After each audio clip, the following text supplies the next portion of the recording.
Hello friends, welcome to target in goal. तो friends, junior assistant के लिए ये 7वां यूपी स्पेशल का टेस्ट है और इसके साथ साथ में हमने जीएस का है, हिंदी का है और कंप्यूटर का, उसके 7 टेस्ट जो हैं वो अपलोड कर दिए हैं। तो देखते हैं इसमें से कौन से क्वेश्चन। देखिए, जो यूपी वाला पोर्शन है इसके 20 क्वेश्चन आने होते हैं इसमें से देखिए पहला क्वेश्चन पूछा गया है। पहले है देखिए ब्लैंक स्पेस, फिर पूछ रहा है बंगीरा पर्वत शिखर पर स्थित है। तो बंगीरा पर्वत शिखर पर, जो कि यूपी में ही स्थित है बंगीरा पर्वत शिखर, तो इसमें से कौन सी प्लेस जो है वो स्थित है। ऑप्शन देखिए यहाँ पर दिया है अलीगढ़ का किला, दूसरा है रानी झांसी का किला, तीसरा है देवगढ़ फोर्ट मतलब देवगढ़ का किला, और अगला ऑप्शन है इसमें रामगढ़ का फोर्ट या रामगढ़ का किला, और अगला ऑप्शन है इनमें से कोई नहीं। तो देखिए बंगीरा पर्वत शिखर पर स्थित है क्या, रानी झांसी का किला। तो झांसी रानी का किला यानी झांसी में जो मौजूद है वो जो पर्वत चोटी है उसका नाम है बंगीरा पर्वत, है ना, बंगीरा पर्वत शिखर, तो उसमें से स्थित है। और देखिए ये जो किला झांसी का किला है, ये झांसी का किला ओरछा के एक राजा थे जिनका नाम था वीर सिंह। तो वीर सिंह बुंदेला राजा ने इसका निर्माण करवाया था। तो ये 1626-27 कितना 1626 और 27 में 26-27 में इन्होंने क्या करवाया था कि इसका निर्माण यहाँ पर करवाया था। और देखिए ये झांसी की रानी से संबंधित कोई ना कोई प्रश्न जरूर पूछने की संभावना होती है, क्योंकि यूपी वाला जो पूरा सेक्शन रहता है अपना, तो ये जो पॉइंट है इसमें से बहुत महत्वपूर्ण है। चाहे वो किले के बारे में हो या फिर जो अपनी स्वतंत्रता की पहली लड़ाई हो उसमें झांसी की रानी का क्या किस तरह से मतलब योगदान रहा, इससे संबंधित प्रश्न पूछ लेता है। अगला देखिए प्रश्न है बुंदेलखंड नामक क्षेत्र निम्नलिखित किस सीमा के अंतर्गत आता है। तो जो बुंदेलखंड क्षेत्र है वो किन किन राज्यों की सीमा के अंतर्गत आता है, ये यहाँ पर प्रश्न है। ऑप्शन देखिए यहाँ पर दिए गए हैं। पहला ऑप्शन है उत्तर प्रदेश बिहार की सीमा, दूसरा है उत्तर प्रदेश मध्य प्रदेश सीमा, तीसरा है उत्तर प्रदेश नेपाल सीमा, और चौथा ऑप्शन यहाँ पर है उत्तर प्रदेश उत्तराखंड की सीमा, और फिर ऊपर में से कोई नहीं। तो देखिए बुंदेलखंड क्षेत्र जो आता है ये आता है उत्तर प्रदेश और मध्य प्रदेश। तो उत्तर प्रदेश और मध्य प्रदेश की जो सीमाएं हैं ये बुंदेलखंड क्षेत्र में यहाँ पर लगती हैं। देखिए उत्तर प्रदेश जो सीमा साझा करता है अन्य राज्यों से, उनमें से सबसे ज़्यादा जो सीमा लगती है वो किससे लगती है, मध्य प्रदेश से ही यहाँ पर लगती है। यदि हम देखिए मैप में देखें तो मैप अगर हम थोड़ा सा यहाँ पर रफली आपको ड्रा करके बताएं तो ये देखिए यूपी का मैप है। इसमें से ये जो नीचे वाला पोर्शन है ये वाला पोर्शन जो है ये यहाँ पर क्या है कि अपना बुंदेलखंड क्षेत्र है, और यहीं ये नीचे वाले पोर्शन से ही लगा हुआ है मध्य प्रदेश। तो मध्य प्रदेश और उत्तर प्रदेश की ये वाली जो सीमा है ये आता है हमारा किसमें से, बुंदेलखंड क्षेत्र में। और ये देखिए ये नीचे वाला क्षेत्र जो है ये पठारी क्षेत्र माना जाता है, और मिनरल्स की दृष्टि से यानी जो खनिज की दृष्टि से यूपी का यही वाला क्षेत्र जो है संपन्न है। इसमें से देखिए अपना जैसे ललितपुर है, तो ललितपुर में काफ़ी खनिज मिलते हैं, और जो हमारा सोनभद्र है सोनभद्र में काफ़ी खनिज मिलते हैं। बाकी देखिए बांदा में भी, जैसे बांदा में हीरा मिलता है, ललितपुर में देखिए यूरेनियम मिलता है। अगर आप सोनभद्र में जाएँ तो वहाँ भी कई सारे मिनरल्स जो हैं वहाँ पर मौजूद होते हैं। अगला देखिए प्रश्न है यहाँ पर उत्तर प्रदेश के निम्नलिखित शहरों में से सबसे छोटा वन अभ्यारण्य कहाँ स्थित है।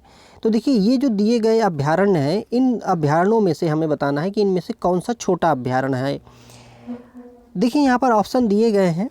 ऑप्शन है देखिए पहला यहाँ पर राष्ट्रीय चंबल अभ्यारण्य इटावा, दूसरा ऑप्शन है पटना वन्यजीव अभ्यारण्य एटा, तीसरा है सुहेलवा वन्यजीव अभ्यारण्य बलरामपुर, फिर है सूर सरोवर अभ्यारण्य आगरा, और फिर उपरोक्त में से कोई नहीं। तो ये जो देखिए यहाँ पर ऑप्शन दिए हैं, इन ऑप्शनों में से सबसे छोटा जो है ये पटना वन्यजीव अभ्यारण्य है, और ये कहाँ पे है, एटा में है। वहीं पर देखिए अगर हम ये बात करें कि यूपी का सबसे छोटा वन्यजीव अभ्यारण्य जो है तो वो है ललितपुर में।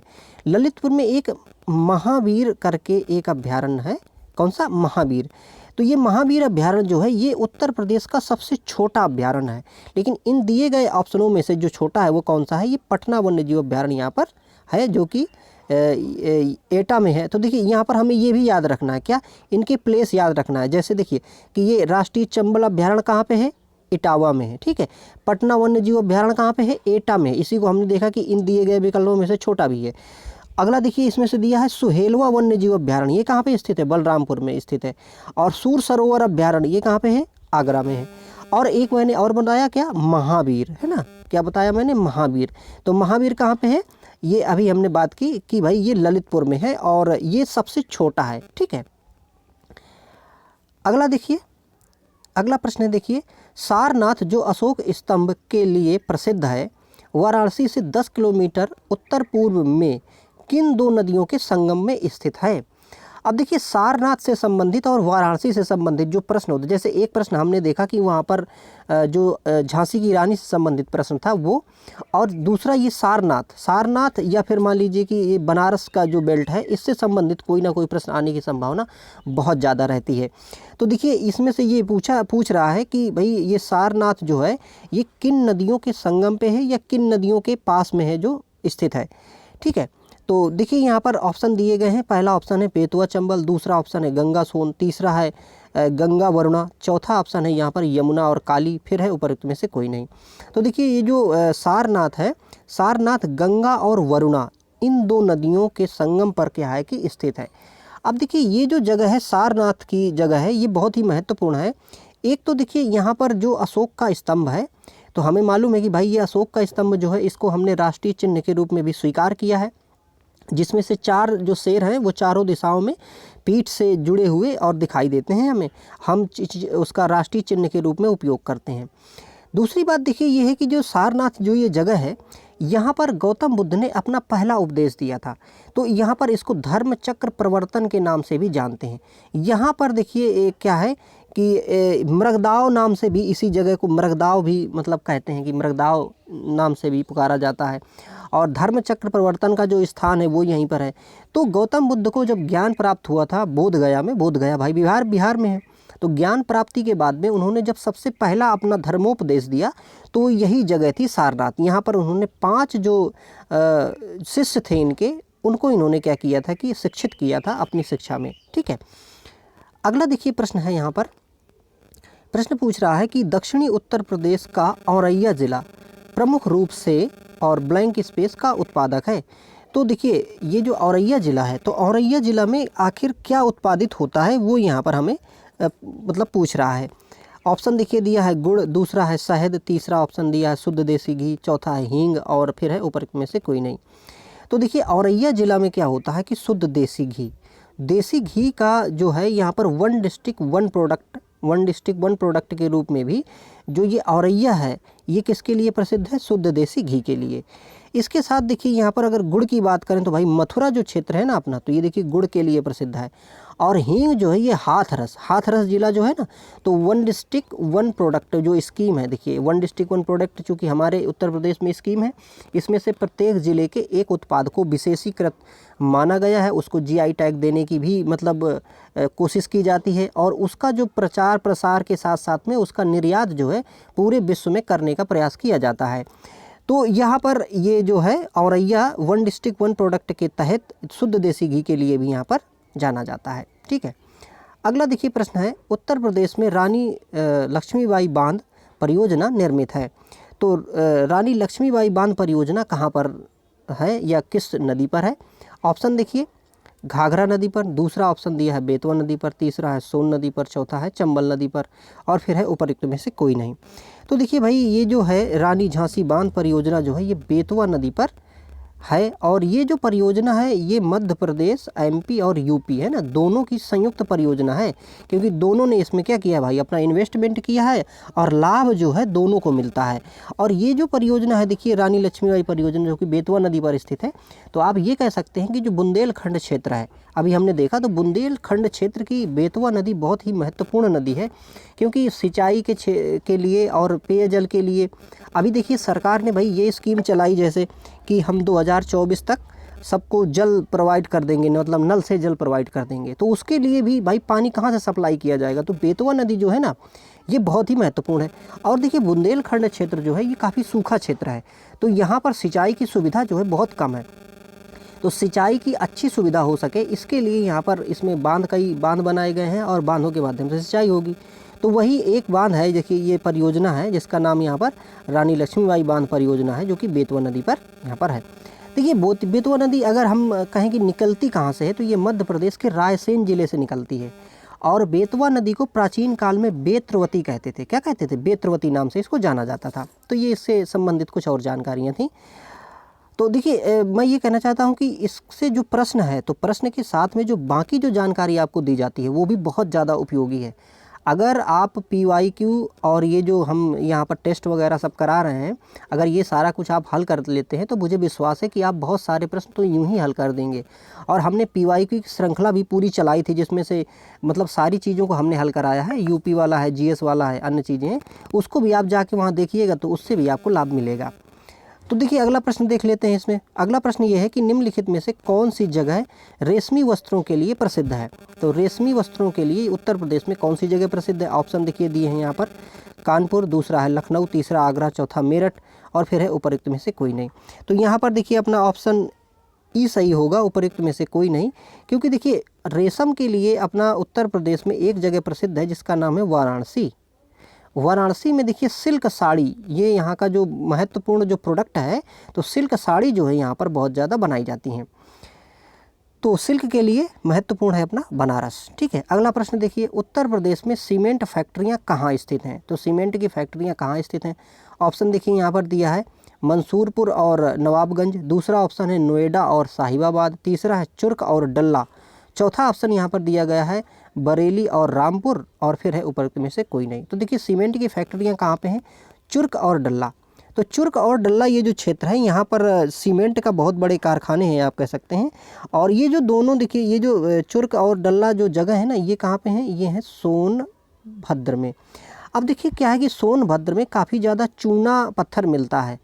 तो ये जो सोनभद्र और सोनभद्र के आसपास का जो क्षेत्र है यहाँ पर चूना पत्थर मिलता है। चूना पत्थर जो होता है ये कच्चा मटेरियल है सीमेंट बनाने के लिए। तो सीमेंट चूँकि वहाँ पे कच्चा मटेरियल उपलब्ध है ज़्यादा, इसलिए चुर्क और डल्ला पे सीमेंट बनाने के जो कारखाने हैं काफ़ी ज़्यादा लगाए गए हैं। ठीक है, अगला प्रश्न देखिए है, प्रश्न है कि उत्तर प्रदेश में सुरमा उद्योग कहाँ के लिए प्रसिद्ध है? तो सुरमा कहाँ का प्रसिद्ध है फ्रेंड्स? ऑप्शन देखिए दिया है वाराणसी, प्रयागराज, मुरादाबाद, बरेली और फिर उपरोक्त में से कोई नहीं। तो देखिए सुरमा यहाँ पर कहाँ का है? बरेली का है ना, बरेली का सुरमा। अगर आप कहीं मेलों में अगर देखे हों तो मेलों में कई जगह पे माइक लगा के छोटा सा वो लोग बेचते हैं कि भाई बरेली का सुरमा, बरेली का मशहूर सुरमा, इस तरह करके बेचते हैं। तो बरेली का जो सुरमा है ये महत्वपूर्ण है। और देखिए बरेली के लिए, और बरेली में क्या प्रसिद्ध है भाई? बरेली में झुमका भी गिरा था जो कि अभी तक नहीं मिला है। और दूसरी बात, मतलब वो तो जस्ट मजाक था गाने के हिसाब से। और देखिए बरेली में बांस के लिए बहुत प्रसिद्ध है ना, बरेली को बांस बरेली भी कहते हैं। तो बांस का जो काम होता है, बांस के जो प्रोडक्ट बनाए जाते हैं वो बरेली के लिए बहुत महत्वपूर्ण है। ठीक है, और सुरमा तो है। अगला देखिए प्रश्न है यहाँ पर, देखिए प्रश्न पूछा गया है कि निम्नलिखित में से कौन सा युग्म सही सुमेलित नहीं है? तो एक तरफ देखिए यहाँ पर दिया है कुछ मिनरल्स दिए गए हैं, दूसरी तरफ दिया गया है उनका प्लेस। तो उत्तर प्रदेश में कौन सा मिनरल कहाँ मिलता है? तो और इसमें से बताना है कि कौन सा जोड़ा जो है ये यहाँ पर सही नहीं है। ठीक है, तो देखिए भाई पहले यहाँ पर कोयला सोनभद्र में मिलता है क्या? हाँ ठीक है, कोयला सोनभद्र में मिलता है और सोनभद्र में कोयला मिलता ही है। अब बाकी जगहों पे तो उत्तर प्रदेश में नहीं, क्योंकि देखिए मिनरल्स की दृष्टि से उत्तर प्रदेश जो है ज़्यादा रिच नहीं है, क्योंकि यहाँ पर चूँकि नदियाँ जो हैं बहुत ज़्यादा डेल्टाई क्षेत्र बनाती हैं, इसलिए यहाँ पर मिनरल्स कम मिलते हैं। बाकी हमने बात की थी देखिए जो बुंदेलखंड का क्षेत्र है यहाँ पर मिनरल्स मिलते हैं। ठीक है, तो देखिए ये जो क्षेत्र आपको यहाँ पर मिलेंगे ये नज़र आएंगे कि जो बुंदेलखंड और उसके आसपास के ही क्षेत्र हैं। दूसरा यहाँ पर देखिए बालू पत्थर क्या मिर्ज़ापुर में मिलता है? हाँ मिलता है। ठीक है, ये भी सही है। अगला देखिए सिलिकॉन बालू, सिलिकॉन मतलब सिलिका की बालू जो है, यानी कि कांच बालू भी आप इसको कहते हैं। तो ये बालू क्या प्रयागराज में मिलती है क्या? हाँ मिलती है, ये भी ठीक है। अगला देखिए यूरेनियम झांसी, अभी हमने चर्चा में ही एक बात बताई थी कि भाई ललितपुर में यूरेनियम मिलता है। ठीक है, तो झांसी तो नहीं बताया था ना, तो इसीलिए यहाँ पर यूरेनियम जो है कहाँ पे मिलता है? ये मिलता है हमारा ललितपुर में। ठीक है, तो ये झांसी में नहीं मिलता है। तो यही ऑप्शन अपना सही था, क्योंकि हमें बताना था कि कौन सा सुमेलित नहीं है। ठीक है, तो यूरेनियम हमें याद रखना है कि ये भाई कहाँ पे? ललितपुर में मिलेगा। और इसकी भी देखिए एक निश्चित मात्रा है, बहुत ज़्यादा मात्रा वहाँ पर नहीं है। और यूरेनियम आप जानते हैं कि रेडियो एक्टिव पदार्थ है, जिसका उपयोग हम परमाणु बम बनाने में भी कर सकते हैं, और परमाणु भट्ठी जो हम बनाते हैं उसके लिए भी हम इसका उपयोग करते हैं। और उत्तर प्रदेश में देखिए ऊर्जा उत्पादित करने के लिए जो परमाणु ऊर्जा केंद्र है उत्तर प्रदेश में एक ही है, जो कि कहाँ पे है? नरौरा में है। ठीक है, तो नरौरा में एक परमाणु विद्युत केंद्र भी है नरौरा में, उससे हम बिजली पैदा करते हैं। अगला देखिए यहाँ पर प्रश्न पूछ रहा है, भेड़ कुंड जहाँ अर्जुन ने द्रौपदी से शादी करने के लिए मछली को निशाना बनाया था, उत्तर प्रदेश के किस जगह पे स्थित है? तो देखिए भेड़ कुंड नाम से है भाई, आप जानते हैं कि जो महाभारत हुआ था, तो महाभारत में जब द्रौपदी स्वयंवर होना था, तो द्रौपदी स्वयंवर में जो द्रौपदी के जो पिता थे, उन्होंने एक लक्ष्य भेदन की प्रतियोगिता रखी थी कि जो भाई मछली के आँख में तीर मार देगा, उसी से द्रौपदी का क्या होगा कि विवाह होगा। तो ये किस जगह पे है, हमें ये इसमें से बताना है। ठीक है, ऑप्शन देखिए दिया है इटावा, दूसरा ऑप्शन है फिरोजाबाद, तीसरा फर्रुखाबाद, चौथा ऑप्शन है बाराबंकी, फिर ऊपर में से कोई नहीं। तो देखिए ये जगह कहाँ पर है फ्रेंड्स, ये जगह है यहाँ पर फर्रुखाबाद में। ठीक है, फर्रुखाबाद में ये जगह मौजूद है। अगला देखिए प्रश्न है, स्मारक 84 गुंबद उत्तर प्रदेश के किस जिले में पाया गया है, या मतलब कहाँ पे स्थित है? तो ये क्या नाम है स्मारक का? स्मारक का नाम है देखिए 84 गुंबद। ऑप्शन देखिए दिए हैं कालपी, बिठूर, आगरा, फतेहपुर और उपरोक्त में से कोई नहीं। तो देखिए कालपी है ना, कालपी जो ये जगह है, यहाँ पर 84 गुंबद जो है ये जगह यहाँ पर स्थित है। ठीक है, तो 84 गुंबद ये प्राचीन इमारत है एक प्रकार से आप कह सकते हैं। तो ये जो स्थित है कहाँ पर है, ये कालपी में है, और ये यमुना नदी के किनारे पर है ना, यमुना नदी का जो किनारा है वहाँ पर ये स्थित है। फतेहपुर सीकरी को आप जानते हैं भाई, ये काफ़ी महत्वपूर्ण है, क्योंकि जो यहाँ पर अकबर था, अकबर ने यहाँ पर बुलंद दरवाज़ा के साथ साथ में पंचमहल और कई तरह की इमारतें जो हैं यहाँ पर फतेहपुर सीकरी में इन्होंने निर्मित करवाई थी। आगरा को आप जानते हैं कि भाई ये तो मतलब 7 अजूबों में से एक अजूबा जो है हमारा आगरा में ताजमहल स्थित है। ठीक है, अगला देखिए प्रश्न है देखिए कि उत्तर प्रदेश में वह कौन सा एकमात्र क्षेत्र है जहां तांबा पाया जाता है? ठीक है, ऑप्शन देखिए, ये देखिए बांदा है, वैसे ये बांदा होना चाहिए यहाँ पर, बांदा, दूसरा ऑप्शन मिर्ज़ापुर, तीसरा लखनऊ, फिर बुलंदशहर और फिर उपरोक्त में से कोई नहीं। तो देखिए तांबा कहाँ पे पाया जाता है फ्रेंड? तो तांबा यहाँ पर इन विकल्पों में से किसी जगह में नहीं पाया जाता है। और पाया कहाँ जाता है? ये पाया जाता है ललितपुर में। ठीक है, जहाँ पर हमने देखा था कि यूरेनियम पाया जाता है, वहीं पर तांबा भी पाया जाता है। ठीक है, ललितपुर में। अगला प्रश्न देखिए, प्रश्न है कि भारत के स्वतंत्रता संघर्ष के दौरान निम्नलिखित में से किसने सत्यमेव जयते का नारा दिया था? तो सत्यमेव जयते का नारा स्वतंत्रता संग्राम के दौरान किसने दिया था? ऑप्शन देखिए यहाँ पर दिए गए हैं, बाल गंगाधर तिलक, दूसरा है बंकिम चंद्र चटर्जी, तीसरा है मोहम्मद इकबाल, चौथा है पंडित मदन मोहन मालवीय और फिर उपरयुक्त में से कोई नहीं। तो देखिए सत्यमेव जयते का नारा जो है आज़ादी के टाइम पे किसने दिया था? ये मदन मोहन मालवीय जी ने दिया था। ठीक है, सत्यमेव जयते। अब देखिए इससे इंडिपेंडेंट क्वेश्चन बनता है कि सत्यमेव जयते जो है इसका मतलब क्या है और ये कहाँ से लिया गया है? तो देखिए हमारे इस यहाँ पर उपनिषद हैं कई सारे, तो उपनिषदों में से एक उपनिषद है मुंडक उपनिषद, है ना, मुंडको उपनिषद या मुंडक उपनिषद, वहाँ पर सत्यमेव जयते जो है वहाँ से लिया गया है और ये अपना राष्ट्रीय वाक्य भी है। क्योंकि देखिए जब आप देखेंगे कि हमारा जो चिन्ह है ना, जैसे अभी हमने बात की थी कि अपना जो भाई राष्ट्रीय चिन्ह है, तो राष्ट्रीय चिन्ह के नीचे यहाँ पर लिखा गया है ये सत्यमेव जयते, और ये जो सत्यमेव जयते है इसका मतलब होता है सत्य की ही हमेशा जीत होती है, और ये लिया गया है हमारा कहाँ से? मुंडक उपनिषद से लिया गया है। ठीक है, तो इस तरह से सेपरेटली भी प्रश्न बनता है। और देखिए ये प्रश्न लोक सेवा आयोग ने भी उत्तर प्रदेश में कई बार पूछा है। ठीक है, तो अपना UPSSC भी और लोक सेवा आयोग से भी हम इसको देख सकते हैं कि इसकी महत्वपूर्णता है। अगला प्रश्न देखिए, प्रश्न है यहाँ पर उत्तर प्रदेश के किस जिले में बुक्सा या बक्सा भी कहीं कहीं लिख के आता है? तो बुक्सा या बोक्सा लिख के आता है। तो बुक्सा जनजाति पाई जाती है। ऑप्शन देखिए यहाँ पर दिया है बिजनौर और आगरा, अगला ऑप्शन है यहाँ पर बहराइच लखीमपुर, तीसरा ऑप्शन है मिर्ज़ापुर सोनभद्र, चौथा ऑप्शन है ललितपुर और जालौन, और फिर है उपरोक्त में से कोई नहीं। तो देखिए यहाँ पर बिजनौर और आगरा का जो क्षेत्र है यहाँ पर बुक्सा जनजाति जो है ये पाई जाती है। और बुक्सा जनजाति देखिए क्या होता है कि इनकी आंखें छोटी छोटी होती हैं, चेहरा चौड़ा होता है, नाक इनकी चपटी होती है, भाषा हम मुख्यतः ये हिंदी ही बोलते हैं। ठीक है, तो ये इनकी पहचान होती है। फिर साधारण कपड़े जैसे कि सामान्य लोग पहनते हैं उत्तर प्रदेश में, कुर्ता है, धोती है, पगड़ी बांधते हैं, तो ये सब इनकी क्या है कि बुक्सा जनजाति की यहाँ पर विशेषताएँ, और बिजनौर और आगरा में ये जनजाति जो है पाई जाती है। अगला देखिए यहाँ पर, और देखिए उत्तर प्रदेश में अगर ये बात करें कि जनजातियाँ सबसे ज़्यादा कहाँ पाई जाती हैं, तो जो हमारा सोनभद्र जिला है ना, सोनभद्र में सबसे ज़्यादा प्रकार की और सबसे ज़्यादा जनजातियाँ वहीं पे पाई जाती हैं। अगला देखिए अपना प्रश्न है केंद्रीय पक्षी अनुसंधान संस्थान यानी CARI उत्तर प्रदेश के किस शहर में स्थित है? ऑप्शन देखिए यहाँ पर है आगरा, बरेली और फिर लखनऊ, कानपुर, उपरोक्त में से कोई नहीं।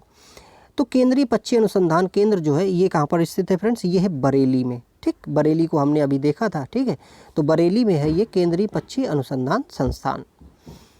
अगला देखिए प्रश्न है जनगणना का प्रश्न है देखिए, और पूछा क्या है कि भाई जनगणना 2001 के अनुसार उत्तर प्रदेश में सर्वाधिक लिंगानुपात वाला जिला कौन सा है? 2001 की जनगणना के अनुसार ऑप्शन देखिए दिया है भाई आजमगढ़, देवरिया, जौनपुर, प्रतापगढ़ और उपरोक्त में से कोई नहीं।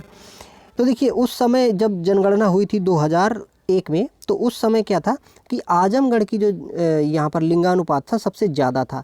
लेकिन वर्तमान अगर हम देखें तो अभी 2011 की जनगणना बाद में हुई है, तो उसका जो है ये जौनपुर जो है सबसे ज़्यादा लिंगानुपात में जिला है। तो हमें याद रखना है। अब ये देखिए, ये वैसे तो लगेगा कितना पुराना प्रश्न है, लेकिन इसको पढ़ने से हमने क्या जाना? इसको पढ़ने से हमने एक तो ये जाना भाई कि सबसे 2001 में जो था वो आजमगढ़ था, और 2011 में हमने जान लिया कि भाई कौन है? जौनपुर है। ठीक है, तो कभी कंट्राडिक्शन, और देखिए आयोग कुछ प्रश्न तो ऐसे पूछता है कि जिनको हम सोच ही नहीं सकते हैं कि भाई क्या पूछेगा, है ना। लेकिन हम लोग जो तैयारी करते हैं वो कैसे करते हैं कि एक अनुमान लगाते हैं प्रीवियस ईयर के हिसाब से और सिलेबस के हिसाब से, सिलेबस को देख के। ठीक, तो ऐसा हम कर सकते हैं। अगला देखिए प्रश्न है उत्तर प्रदेश के किस जिले में हाल ही में भारतीय वायुसेना द्वारा भीष्म पोर्टेबल हॉस्पिटल का परीक्षण किया गया? तो देखिए ये करंट से संबंधित भी प्रश्न है ये। ऑप्शन है यहाँ पर देखिए गोरखपुर, दूसरा है आगरा, अयोध्या, प्रयागराज और उपरोक्त में से कोई नहीं। तो देखिए ये है आगरा में। तो भीष्म क्या है? पोर्टेबल हॉस्पिटल है, मतलब इसको क्या है कि पूरे के पूरे हॉस्पिटल को एक जगह से दूसरी जगह, क्यूब है एक प्रकार से दरअसल, और इसको क्या है कि मतलब कि हवाई माध्यम से भी इसको क्या किया जा सकता है कि एक जगह से दूसरी जगह ट्रांसफ़र किया जा सकता है, और इसका जो उपयोग है वो किया जा सकता है। ठीक है, तो ये पोर्टेबल हॉस्पिटल जो है इसका जो परीक्षण किया गया था वो आगरा में यहाँ पर किया गया था। ठीक है, अगला देखिए प्रश्न है उत्तर प्रदेश का पहला DNA बैंक कहाँ स्थापित किया जा रहा है? तो उत्तर प्रदेश का पहला DNA बैंक कहाँ बनेगा भाई? ऑप्शन देखिए दिए हैं KPMG लखनऊ, दूसरा ऑप्शन है मेडिकल कॉलेज झांसी, तीसरा है AIIMS गोरखपुर, चौथा ऑप्शन है BHU बनारस, और फिर है उपरोक्त में से कोई नहीं। तो देखिए भाई DNA बैंक कहाँ पे बनेगा? ये बनेगा BHU झांसी में। ठीक है, DNA बैंक जो है ये BHU झांसी में यहाँ पर बनाया जाएगा।